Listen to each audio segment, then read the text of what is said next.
Hi, this is Jonathan Rosenhead, Jerusalem psychotherapist. This week's Torah and Psychology post of Parshas Tavo is going to discuss the unique outcomes technique of narrative therapy. In this week's Parsha, we read about the mitzvah of Bikurim, that when a person brings the first produce that is growing on their land, and they bring it to the Kohen at the Beis Hamikdash. And when performing this mitzvah, they make a declaration. The Pesukim detail the wording of this declaration, which is basically a very brief overview of the history of the Bnei Yisrael. It talks about how Yaakov fled from Lavan, that by doing so he fled to Mitzrayim, and the Bnei Yisrael then started to settle in Mitzrayim, and eventually were enslaved by the Egyptians, until finally Hashem freed them. He heard their cries, their distress, and freed them from Mitzrayim, and brought them to the land that he had promised to the Avos, the land of Eretz Canaan. And now finally, as they've come to the land of Eretz Yisrael, and they've got their own land, they've grown their own produce, and now they can bring their first produce to the Kohen at the Beis Hamikdash, and they can perform this mitzvah of Bikurim. So it's interesting, what is this story, what is this account of the Bnei Yisrael's history when performing the mitzvah of Bikurim?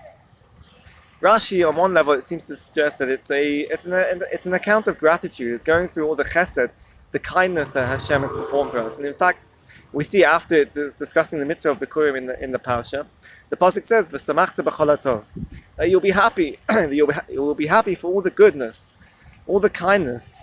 So it seems to be perhaps on one level it's an account of gratitude, of happiness, and the research does suggest that gratitude is a key ingredient for happiness. But I think there's a deeper level, there's a deeper message of this narrative, because when it's going through the history of Bnei Yisrael, it's basically saying it's a person going through his own individual and national narrative of the Bnei Yisrael. And I feel that this mitzvah of Bikurim is a unique outcome. I'd like to explain this further. So in narrative therapy, it looks at how a person constructs an understanding and meaning of their life. And what can happen sometimes is a person can create and construct a narrative about their life which is what's called problem saturated, where they look at the negative aspects of their life, or they focus on and view things in a negative way, certain events that happened in their life, and it's problem saturated. It's viewed from a problem aspect, where they see the problem as being the center of their story, it's the protagonist of the story, and in some way has a control over them. It's a leading feature in their story, and it's a leading theme of their story, of the narrative of their own personal life. So what narrative therapy tries to do is help a person to deconstruct this problem-saturated story and to change the narrative. But it's not just putting a positive spin on things, but rather it's looking at alternative stories, it's looking at the account, looking at the narrative, and trying to help the client to expand their view and to look at how they can understand the situation, the narrative, in an alternative way, and therefore constructing a different story which is more positive and can lead to a more healthier outcome and a more healthier outlook and understanding of their life, where they see themselves as being more in control, where there's a distance between themselves and the problem. And one of the ways to do this, one of the ways to deconstruct this problem-saturated narrative, is to use the technique of unique outcomes, where you try to find the